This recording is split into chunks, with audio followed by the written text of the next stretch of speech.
Good morning lovely students. हमने previous lecture में अपना लैरिंग्स नेजल चैम्बर्स के बारे में पढ़ लिया था, मतलब रेस्पिरेटरी सिस्टम का ओवरव्यू ले लिया था। अब हम पढ़ेंगे ट्रैकिया के बारे में। ओके, तो देखिए ट्रैकिया क्या है। ट्रैकिया आपकी वेंट्रली प्रेजेंट है in your body system. Trachea क्या है, वेंट्रल साइड में प्रेजेंट है। पीछे आपका ओएसोफेगस चल रहा है इसके साथ साथ, ट्रैकिया के साथ साथ, मतलब पोस्टीरियरली या डॉर्सल साइड में। ठीक, तो ट्रैकिया को हम क्या कहते हैं, विंड पाइप भी कहते हैं। क्या कहते हैं, विंड पाइप। इससे पहले हमने क्या पढ़ा, लैरिंग्स के बारे में डिटेल में पढ़ा। अब आप मुझे बताएंगे कि वोकल कॉर्ड्स किस में वाइडर होती हैं, मतलब रीमा ग्लॉटिडिस किस में वाइडर होती हैं। ठीक है, या मुझे कमेंट सेक्शन में लिख के बताएंगे। देखिए जो ट्रैकिया होती है उसको हम क्या कहते हैं, ऑल्सो कॉल्ड एयर पाइप और वाइंड पाइप।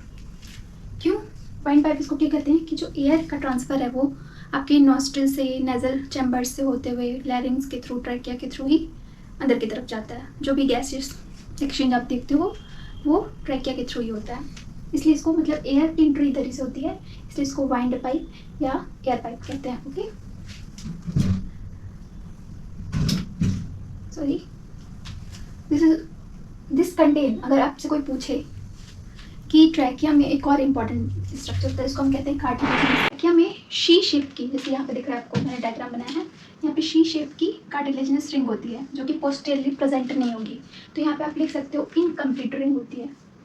इनकम्प्लीट मतलब मीन्स वेंट्रल साइड से आपकी जो कार्टिलेजिनस रिंग होगी सी शेप्ड की वो तो होगी, लेकिन पोस्टीरियरली वो जाके अटैच नहीं होगी जहाँ आपका ओएसोफेगस प्रेजेंट है, इसीलिए इनको इनकम्प्लीट कार्टिलेजिनस रिंग कहते हैं। ठीक है, तो ट्रैकिया में कार्टिलेजिनस रिंग प्रेजेंट होंगी। Okay, so this is also very very important कि कार्टिलेजिनस रिंग्स कहाँ प्रेजेंट होती हैं। हॉर्स शू शेप्ड भी इसको कह सकते हो या शी शेप्ड कह सकते हो, कि शेप के होते हैं। ठीक है, at the level of fifth thoracic vertebrae divides into primary bronchi. अब देखिए ये क्या कह रहे हैं, देखिए यहाँ पे ये लैरिंग्स मैंने आपको प्रीवियस लेक्चर में पढ़ाया था। This is your epiglottis. What is the role of epiglottis? Please write down in comment section. Okay, मैंने प्रीवियस लेक्चर में आपको बताया। तो लैरिंग्स के बाद आपका ट्रैकिया स्टार्ट होता है। ट्रैकिया में she shaped cartilaginous ring presents होती हैं। इनका काम क्या क्या होता है, जो आपकी मूवमेंट के लिए रिस्पॉन्सिबल होती है, मतलब जो आपकी लंग एक्सपेंड करती है, तो उस एक्सपेंड करती है या डिक्रीज होती है तो उसी की वजह से होती है। That is importance of cartilaginous rings. तो जब सांस लेते हो, ब्रीथिंग करते हो, तो उस टाइम पे भी ये मूवमेंट शो करती है। तो at the level of fifth thoracic vertebrae divided into primary bronchial. अब ये क्या लाइन बोल रही है, देखिए मैंने आपको बताया है कितनी वर्टिब्री होती है, सर्वाइकल, थोरैसिस, लुम्बर, सैक्रल, कॉक्सीजियल। अब आप मुझे कमेंट सेक्शन में लिख के बताएंगे, मैंने कई बार बताया है। सर्वाइकल कितनी होती हैं, थोरैसिस कितनी होती हैं। ठीक है, तो थोरैसिस में फिफ्थ thoracic vertebrae जो होती है, फिफ्थ नंबर की thoracic vertebrae जो होती है, वहीं से पीछे से जो आपकी वर्टिब्रल कॉलम चल रहा है, तो sixth thoracic, fifth thoracic vertebrae से आपकी प्राइमरी ब्रोंकी निकलती है। ठीक है, मतलब पीछे की तरफ से ये कह रहा है, ये आगे की तरफ से आप मत समझिएगा। ठीक है, at the level of fifth thoracic vertebrae divided into primary bronchi. This is your primary bronchi, दोनों साइड में, left and right side. This is your right side, this is your left side. Okay, this is your lung, right lung लिख लीजिए आप लोग, left lung. Okay, so primary bronchi में divided होगा कहाँ, at the level of fifth thoracic vertebrae। तो ये this line is very very important कि ट्रैकिया का पोजीशन क्या है। ठीक है, ये भी आप मुझे कमेंट सेक्शन में लिख के बताएंगे, टोटल मैंने पढ़ाया हुआ है। ठीक है, अब देखिए प्राइमरी ब्रोंकस में डिवाइड हो जाता है fifth thoracic vertebrae। This is your right lung. अब एक यहाँ पे भी इम्पॉर्टेंट क्वेश्चन बनता है, कितने लोब पाए जाते हैं राइट लंग में, ह्यूमन बींग्स के राइट लंग में कितने लोब पाए जाते हैं, एंड लेफ्ट लंग में कितने लोब पाए जाते हैं। तो राइट लंग में आपके 3 लोब प्रेजेंट होते हैं, 3 लोब। ठीक है, मान लीजिए मैं 3 लोब बना दे रही हूँ आपके समझने के लिए। This is your lobe, first lobe, second lobe, third lobe, अगर आपको दिख रहा हो। ठीक है, ये मैंने हॉरिजॉन्टल लाइन बना दी है, एंड ऑब्लिक 2 फिशर्स होती हैं, एक्चुअली फिशर्स होती हैं जो डिवाइडेड करती हैं लंग को लोब से। ठीक है, ऐसे ही क्वेश्चन आपका यहाँ पे एक्सेप्शनल बनता है कि रैबिट में कितने लोब पाए जाते हैं राइट लंग में। अब मैं जब पर्टिकुलरली रैबिट का चैप्टर पढ़ा रही हूँ, रैबिट ऑर्गेनिज्म के बारे में बताऊँगी। ठीक है, तो वहाँ मैं बताऊँगी उसके लंग में 4 लोब होते हैं राइट साइड में। तो यहाँ पे राइट साइड में कितने लोब होते हैं? ह्यूमन बींग्स में 3 लोब पाए जाते हैं, जो कि एक horizontal fissure and oblique fissure के थ्रू डिवाइडेड रहते हैं, ठीक है। तो ये आपको दिमाग में रखना है। और लेफ्ट साइड वाला आपका लंग जो होता है वो 2 ही लोब में डिवाइडेड रहता है। कितने लोब में? ओनली ऑब्लिक फिशर के द्वारा 2 लोब में डिवाइडेड रहता है। सो यहाँ भी बहुत इंपॉर्टेंट है, ध्यान में रखिएगा कि ह्यूमन बींग्स का लोब, राइट लोब कितने लोब में डिवाइडेड है। अब देखिए, तो ये आपकी रही लेफ्ट लंग एंड ये रहा आपका राइट लंग। यहाँ पे कुछ ऐसे इम्पॉर्टेंट स्ट्रक्चर रहते हैं, इसको हम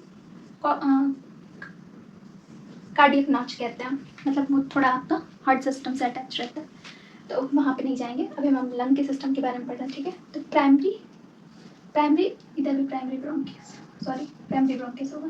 अब ये प्राइमरी ब्रोंकियस आपका खुलेगा किस में? इधर साइड में आपका खुलेगा secondary bronchus, tertiary bronchus, secondary bronchus, इधर भी सेकेंडरी ब्रोंकस, ठीक है, ऐसे ऐसे। तो अब देखिए, इसी को मैंने आपको समझाने के लिए इसको डिटेल में बना दिया है यहाँ पे, ताकि आपको ईजिली समझ में आ जाए कि कैसे आपका ये सिस्टम पूरा वर्क करता है, कैसे कैसे स्ट्रक्चर का फॉर्मेशन हुआ है आपकी बॉडी में। तो देखिए, दिस इज योर, मान लीजिए this is your trachea, this is your trachea, ये शी शेप्ड कार्टिलेजिनस रिंग है, ओके। फिर देखिए आपका ये डिवाइडेड होता है प्राइमरी ब्रोंकियस में, फिर यही डिवाइडेड होगा आपका सेकेंडरी ब्रोंकियस में। This is your primary bronchus, okay, ये वाला दोनों सेक्शन में डिवाइड होगा। फिफ्थ थोरेसिस वर्टिब्रे पे बैक साइड से, ठीक है। तो अब देखिए, फिर ये आपका प्राइमरी ब्रोंकस सेकेंडरी ब्रोंकियस में डिवाइडेड होगा। यहाँ पे तीर लगाइए, सेकेंडरी ब्रोंकियस। इधर भी डिवाइड होगा, मैंने इधर का नहीं बनाया क्योंकि आपको नेमिंग में थोड़ी डिफिकल्टी होगी इसलिए, ठीक है। सेम इधर भी होगा, 3 ब्रांचेस ऐसे दिख रही है, सेकेंडरी ब्रोंकियस, टर्शियरी ब्रोंकस फिर बनेगा, मतलब ब्रांचेस बनती जाती हैं आपके रेस्पिरेटरी सिस्टम में। एक तरह से समझिए कि एक ट्री जैसा स्ट्रक्चर है, ठीक है।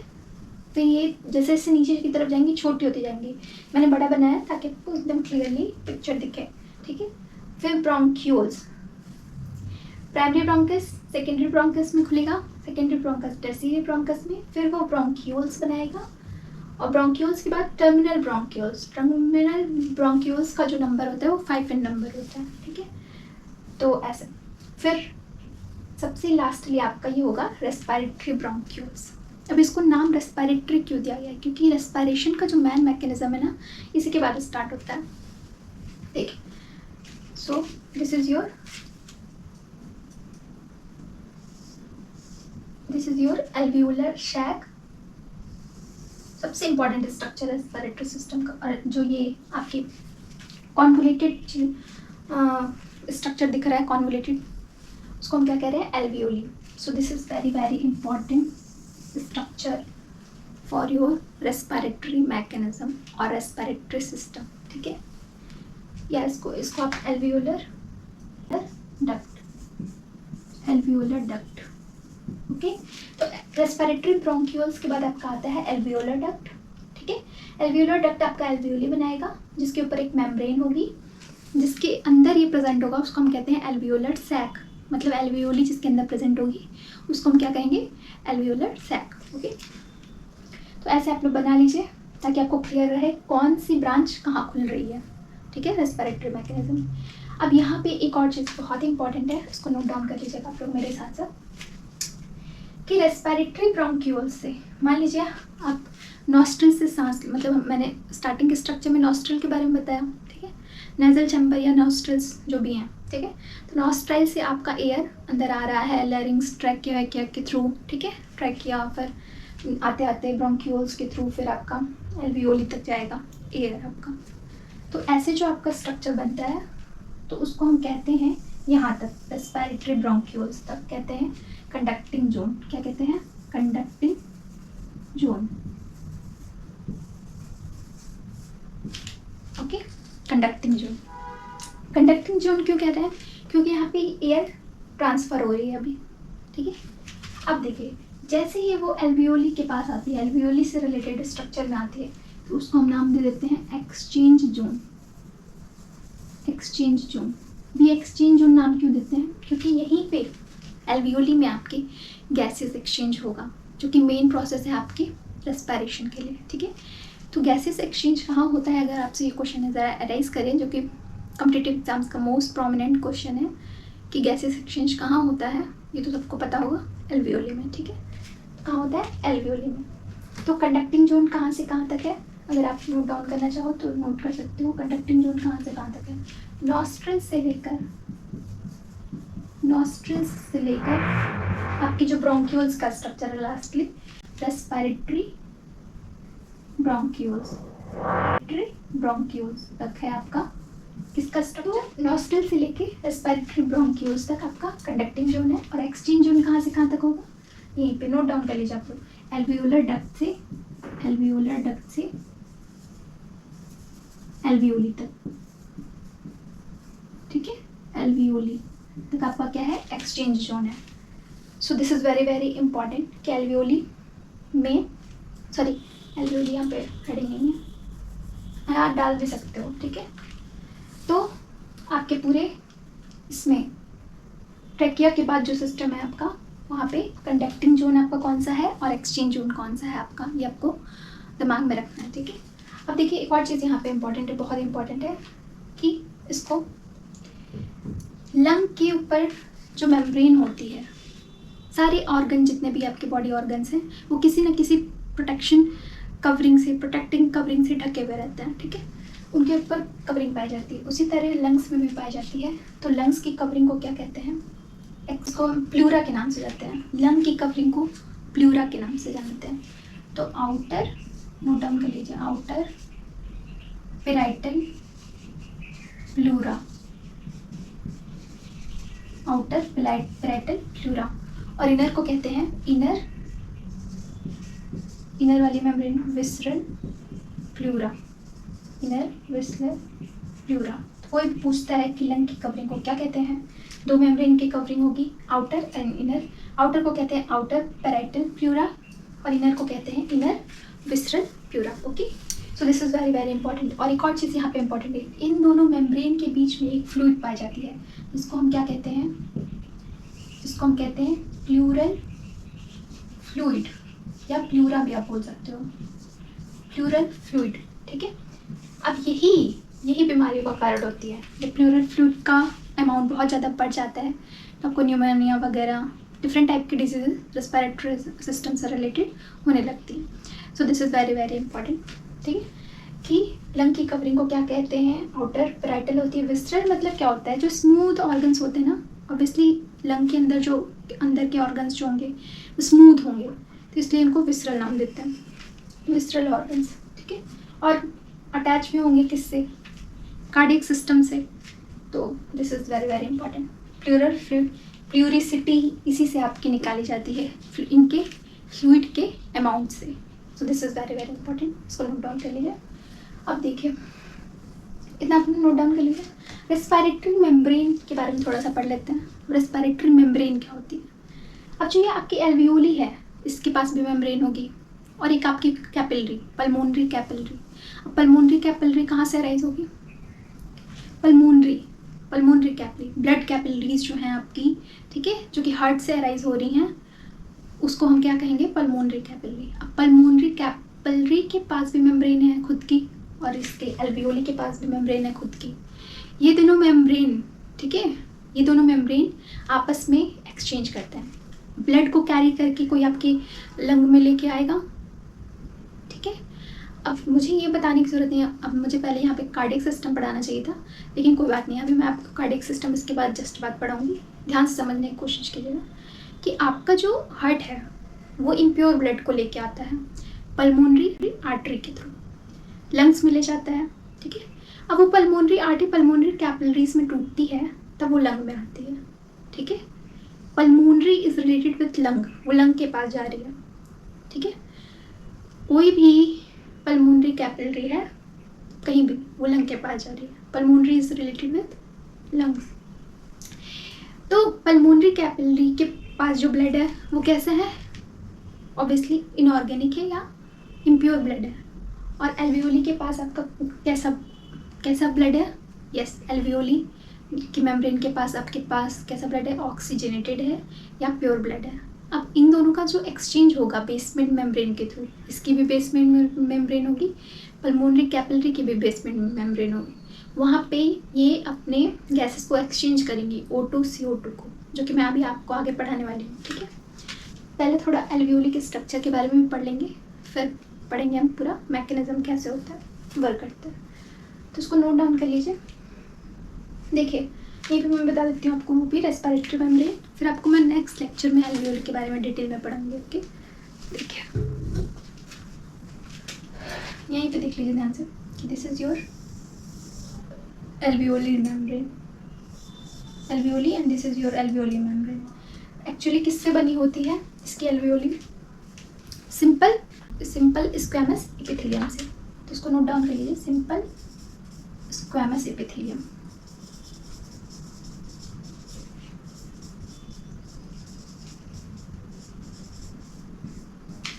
एंड जो आपकी पल्मोनरी कैपिलरी होती है, मान लीजिए this is your pulmonary capillary, ये भी आपकी सिंपल स्क्वैमस एपिथेलियम से मिलकर बनी है। This is your pulmonary capillary. चाहे तो आप नोट डाउन कर सकते हैं, ये क्या मैं बता रही हूँ रेस्पिरेटरी मेम्ब्रेन के बारे में। ठीक है, और यहीं पे होती है आपकी बेसमेंट मेम्ब्रेन, इन दोनों के बीच में आपकी होती है बेसमेंट मेम्ब्रेन। यहीं पे आपका गैसेस एक्सचेंज होता है। This is your alveoli, this is your alveoli, this is your pulmonary capillary और this is your basement membrane, both of them. ठीक है, तो यहाँ पे गैसेस एक्सचेंज होगा, फिर आपका जो भी है रेस्पिरेटरी मैकेनिज्म होगी। ठीक है, अब इसको हम डिटेल में पढ़ेंगे, डोंट वरी फॉर इट। बस मैं अभी आपको रेस्पिरेटरी मेम्ब्रेन के बारे में बता रही थी कि कहाँ कहाँ मेम्ब्रेन प्रेजेंट होती है और किस एपिथेलियल से मिलकर बनी है। एक और चीज़ यहाँ पे इम्पॉर्टेंट है, मैंने आपको नहीं बताई कि ट्रैकिया जो होती है किस एपिथेलियम से मिलकर बनी है? स्यूडो स्ट्रैटिफाइड, लिख सकते हो, स्यूडो स्ट्रैटिफाइड एपिथेलियम है यहाँ पे, स्यूडो स्ट्रैटिफाइड एपिथेलियम, जो कि म्यूकस, जहाँ पे गोबलेट सेल्स प्रेजेंट होते हैं, ये भी नोट डाउन कर सकते हो। गोबलेट सेल्स पूछ सकता है, गोबलेट सेल्स जो कि म्यूकस, गोबलेट सेल्स क्या करती है? म्यूकस का सिक्रेशन करती है, म्यूकस का सिक्रेशन करती है। ठीक है, तो ये भी आप नोट डाउन कर सकते हो कि जो म्यूकस का फॉर्मेशन होता है आपके नोज़ एरिया में, म्यूकस का काम क्या है? जो भी आपके माइक्रोब्स हैं या हार्मफुल माइक्रोब्स हैं, जो हार्मफुल एजेंट हैं एयर में, ठीक है, उसको प्रिवेंट करने का काम आपकी म्यूकस करती है। ठीक है, तो ये गोबलेट सेल्स म्यूकस का फॉर्मेशन करते हैं और ये कहाँ से फॉर्म होते हैं? स्यूडो स्ट्रैटिफाइड एपिथेलियम से गोबलेट सेल्स का फॉर्मेशन होता है। और जो किसकी एपिथेलियम है? ये trachea. So this is also very very important. ठीक है, इसको नोट डाउन कर लीजिए। अब हम नेक्स्ट में पढ़ेंगे अच्छे से एल्वियोली के बारे में और फिर हम अपना प्रोसेस स्टार्ट करते हैं रेस्पिरेटरी मैकेनिज्म। ओके, मिलते हैं नेक्स्ट वीडियो में। Thank you so much.